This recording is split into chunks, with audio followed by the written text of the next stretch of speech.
देख लिया है मेटल्स एंड नॉन मेटल्स के बारे में। नॉन मेटल्स और मेटल्स किसको कहते हैं हमने समझ लिया। आज की वीडियो में हमें देखना है कि कहाँ पे इनको प्लेस करते हैं। तो मेटल्स जो भी हैं, मेटल को मोस्टली हम कहाँ पे प्लेस किया जाता है पीरियोडिक टेबल के अंदर, तो वो लेफ्ट साइड में प्लेस किया जाता है मेटल्स को, एंड राइट साइड में नॉन मेटल्स को। यानी जब हम मेटल से नॉन मेटल्स की तरफ जाते हैं तो मेटेलिक कैरेक्टर डिक्रीज होता है, और मेटल से नॉन मेटलॉइड होते हैं, देन नॉन मेटल्स होते हैं।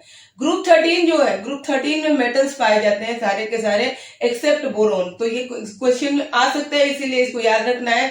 ग्रुप 13 का कौन सा एलिमेंट है जो कि मेटल कैरेक्टरिस्टिक उसके पास नहीं है, तो मेटेलिक कैरेक्टरिस्टिक नहीं है, तो वो है बोरोन। अगर हम 14, 15, 16 और 17 ग्रुप की बात करें तो ये सारे के सारे मोस्टली नॉन मेटल्स हैं। किन्हीं किन्हीं मेटल्स में जो बॉटम की तरफ है मेटेलिक कैरेक्टर देखा जा सकता है। ठीक है, अगर ग्रुप 13 की बात करें तो ग्रुप 13 में बोरोन को छोड़ के सारे मेटल्स हैं, और ऊपर से नीचे की ओर जाते हैं तो उनकी रिएक्टिविटी क्या होती है, डिक्रीज होती है। ठीक है, अब यहाँ पे और इसमें एक एक्सेप्शन है हाइड्रोजन। इसमें एक एक्सेप्शन है हाइड्रोजन। हाइड्रोजन तो नॉन मेटल होता है, बट उसको लेफ्ट साइड में रखा हुआ है पीरियोडिक टेबल के अंदर। क्यों? क्योंकि वो जो है मेटेलिक कैरेक्टर शो करता है। कैसे करता है? तो हाइड्रोजन इलेक्ट्रॉन लूज करता है और पॉजिटिव आयन बनाता है। ठीक है, वो पॉजिटिव आयन बनाता है, इसलिए उसको लेफ्ट साइड में रखा हुआ है। ठीक है, और ये है हमारा एक activity series. Activity series means arrangement of metals according to their reaction, according to their like decreasing order of reactivity. Decreasing order of reactivity is known as what? This activity series or reactivity series we can say। इसमें सबसे most reactive कौन होगा? तो ये हमारा potassium है यहाँ पे, क्योंकि ये सबसे ऊपर है। इसके बाद नीचे क्या होगा? ये डिक्रीज होगा। ठीक है, तो जैसे जैसे हम नीचे की तरफ आएंगे इनकी जो रिएक्टिविटी है वो क्या हो जाएगी? डिक्रीज हो जाएगी। तो इससे क्या फर्क पड़ता है कि जो ऊपर वाले मेटल्स है, जो जिसके ऊपर जो है वो उससे ज्यादा स्ट्रांग है, वो पावरफुल है, स्ट्रेंथ दिखाता है, और वो दूसरे वाले को क्या कर सकता है? हटा सकता है, डिस्प्लेस कर सकता है उसके सॉल्ट सॉल्यूशन से। ठीक है, जैसे अगर सोडियम की बात करें और जिंक की बात करें, अगर हम जिंक का सॉल्ट सॉल्यूशन लेते हैं ZnSO4, उसको सोडियम से हम रिएक्ट करते हैं तो सोडियम क्या करेगा? जिंक को डिस्प्लेस कर देगा और NaSO4 बनाएगा। जिंक जो होगा वो डिस्प्लेस हो जाएगा। क्यों? क्योंकि सोडियम ज्यादा स्ट्रांग है किससे? जिंक से। तो ये एक्टिविटी सीरीज यही हमको दिखा रहा है कि कौन सा मेटल किससे ज्यादा स्ट्रांग है इन रिएक्शन। ओके, अब यहाँ पे आ गया हाइड्रोजन। हाइड्रोजन एक्सेप्शन में है। क्यों? क्योंकि इसके पास मेटेलिक कैरेक्टर है, और जबकि ये नॉन मेटल है, इसलिए इसको इस एक्टिविटी सीरीज में रखा गया है।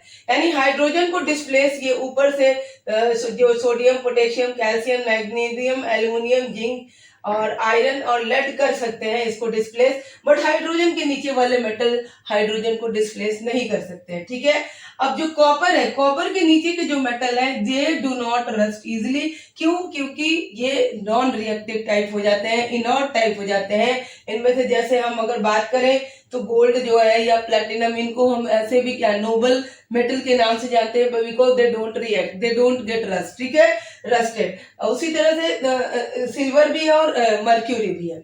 अब हम देखें एक्टिविटी सीरीज की कुछ बातें। तो any metals higher up in the series displaces metal below. ये हमने बोल दिया कि ऊपर वाले मेटल नीचे वाले मेटल को क्या करते हैं?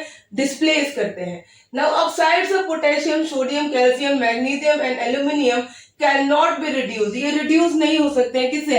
हाइड्रोजन से या कार्बन से। इनको हम रिड्यूस नहीं कर सकते हैं। क्यों? ये क्योंकि स्ट्रॉन्ग होते हैं, और ये नहीं रिड्यूस हो सकते हैं किससे? हाइड्रोजन और कार्बन से। कैसे? ऑक्साइड ऑफ पोटेशियम, पोटेशियम का ऑक्साइड, सोडियम, कैल्शियम, मैग्नीशियम और एल्यूमिनियम का जो ऑक्साइड होता है, they can not be reduce by hydrogen and carbon. Okay, now metals below that we have already discussed, below copper can that do not rust easily, they do not rust easily. तो यहाँ तक हम इन चीजों को समझ। अब question है कि मेटल्स अकर कैसे होते हैं, कैसे उत्पन्न होते हैं metal. So occurrence of metals. So metals are like the earth crust is the source of metals. जितने भी मेटल्स होते हैं वो अर्थ क्रस्ट से निकलते हैं। ठीक है, अब ये मेटल कंबाइंड स्टेट में होते हैं एंड फ्री स्टेट में होते हैं। तो जो मेटल्स बहुत ज्यादा एक्टिव होते हैं, metals like sodium, potassium, calcium, magnesium, they are found in the combined state. ये अकेले नहीं हो सकते हैं। जैसे कि हमें पता है कि sodium is very very reactive. अगर हम सोडियम को इसलिए कैसे ब्राउन कलर के बॉटल में क्या करते हैं, उसको रखते हैं कि, और किसमें, किरोसिन ऑयल में। सोडियम को हम कहाँ पे स्टोर करते हैं? किरोसिन ऑयल में स्टोर करते हैं। क्यों करते हैं? क्योंकि sodium is very much reactive और वो रिएक्ट कर सकता है एटमोस्फेरिक लाइक हवा से भी, और हवा में जो एयर में जो मॉइस्चर है, वाटर है, उससे भी। इसलिए उसको हम किरोसिन ऑयल में स्टोर करते हैं। इसलिए सोडियम हमको फ्री स्टेट में नहीं, कंबाइंड स्टेट में मिलता है।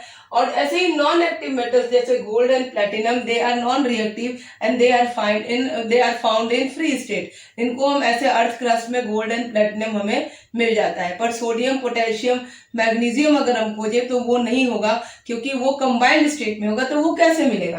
तो मान लीजिए सोडियम एंड पोटेशियम की बात करें तो ये क्लोराइड्स के रूप में मिलते हैं। ये मिलेंगे, इनके कंपाउंड्स मिलेंगे, वो किस फॉर्म में होंगे? क्लोराइड्स के रूप में होंगे। उसी तरह से कैल्शियम, मैग्नीशियम कार्बोनेट्स के रूप में होंगे। याद रखना है इसको कि कैल्शियम और मैग्नीशियम किस रूप में पाया जाएगा?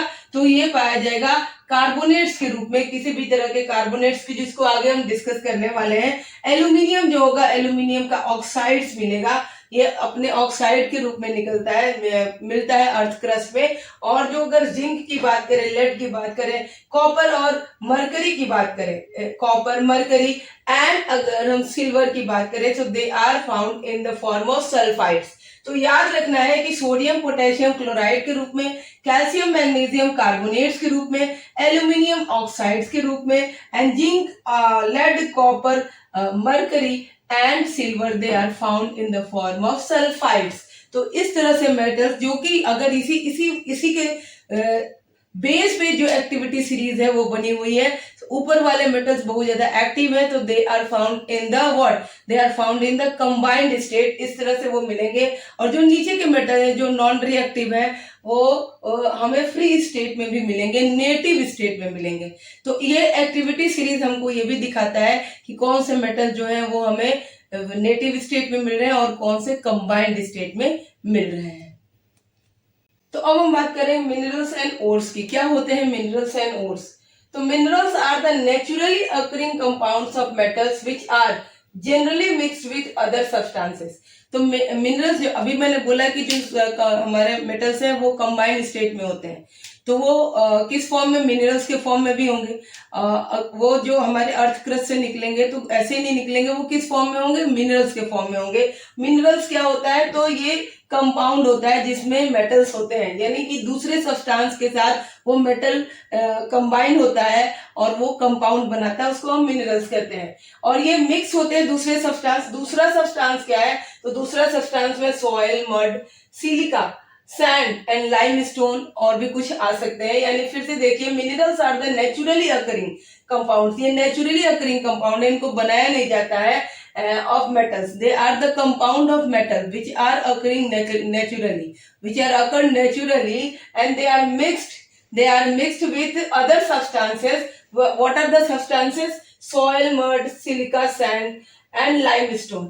इन चीजों के साथ ये मिक्स होते हैं। और ये जो चीजें होते हैं जो अर्थ से हमें मिलते हैं, इनको हम क्या बोलते हैं? गैंग भी बोलते हैं और इसको मैट्रिक्स भी बोलते हैं। यानी कि जो भी कंपाउंड्स हैं, जो मेटल्स हैं, वो कंपाउंड बनाते हैं दूसरे किसी और एलिमेंट्स के साथ। वो क्या होते हैं? मिक्स्ड होते हैं। और उसके बाद मतलब ये मेटल्स जो होते हैं वो कंपाउंड के रूप में होते हैं और दूसरे एलिमेंट्स के साथ वो मिक्स्ड होते हैं। जो अर्दली एलिमेंट्स होते हैं, जो अर्थ से निकल रहे हैं, जैसे कि soil, mud, silica, sand, limestone, इनको हम क्या बोलेंगे? गैंग या मैट्रिक्स बोलेंगे। तो आई बिलीव सबको ये अच्छे से क्लियर हो गया होगा।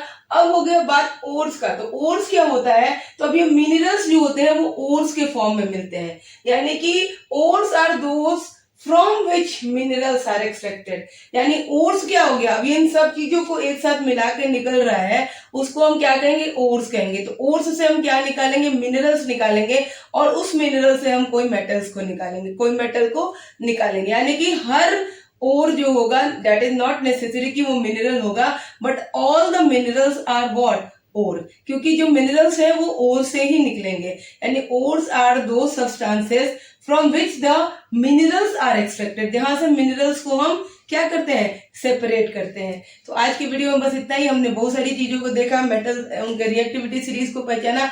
आगे हम इसमें अब देखेंगे एक्सट्रैक्शन ऑफ मेटल्स, कैसे मेटल्स को हम मिनरल से अलग करते हैं, ओर से अलग करते हैं, इसके बारे में हम नेक्स्ट वीडियो में देखेंगे। अगर आपको मेरी वीडियो अच्छी लग रही है तो प्लीज चैनल को लाइक शेयर और सब्सक्राइब करिएगा। तब तक के लिए बाय बाय।